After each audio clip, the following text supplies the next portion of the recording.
Hi കൂട്ടുകാരെ, അസ്സലാമു അലൈക്കും. എല്ലാവരും നബിദിനവും ഓണാഘോഷവും എല്ലാം കഴിഞ്ഞില്ലേ? ഇനി നമ്മളെ ജീവിതത്തെ തത്രപ്പാടിലാണ്. എല്ലാവരും അങ്ങനെ തന്നെയാണ്. അതുണ്ടെങ്കിലല്ലേ നമുക്ക് ജീവിക്കാൻ പറ്റൂ. അപ്പം ഞാൻ ഇന്ന് നിങ്ങളെ പരിചയപ്പെടുത്താൻ വന്നിരിക്കുന്നത്, എനിക്കിവിടെ 2-3 ഇനം 10 മണി ചെടി ഉണ്ടായിരുന്നു. പല പേരും ഉണ്ട്. അതിന് 8 മണിക്ക് വിരിയും, 10 മണിക്ക് വിരിക്കും. പക്ഷേ അതിന് ഞാൻ എടുത്തൊക്കെ കഞ്ഞിവെള്ളം നേർപ്പിച്ചൊക്കെ ഒഴിച്ച് വെച്ച് അത് കിളിർത്ത് വന്നപ്പോൾ അതിൽ നിന്ന് 2-3 തണ്ടെടുത്ത് ഒരു പ്ലാസ്റ്റിക് കുപ്പി വെട്ടിയിട്ട് അതിനകത്ത് ശകലം വെള്ളം ഒഴിച്ച് വെച്ച് നോക്കി ഇത് വേര് വരുമെന്ന്. അപ്പോൾ വേര് വന്നു. അപ്പം ഞാൻ അതിൻ്റെ പുറത്ത് കുറച്ച് കല്ല്, ഇത് ഫിഷ് ടാങ്കിലെ കല്ലാണ്, അതൊക്കെ ഇട്ട് വെച്ച് റെഡിയാക്കി വെച്ചപ്പം നല്ല പുഷ്ടിയിൽ വന്ന് പൂവും പിടിച്ച്.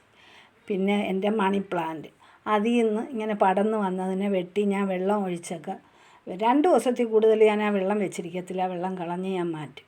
ആ വെള്ളത്തിൽ വെച്ചപ്പോൾ അതും നല്ല രീതിയിൽ പുഷ്ടിപ്പെട്ട് വന്നു. അപ്പോൾ ഇതൊക്കെയാണ് ഇന്നത്തെ വിശേഷം.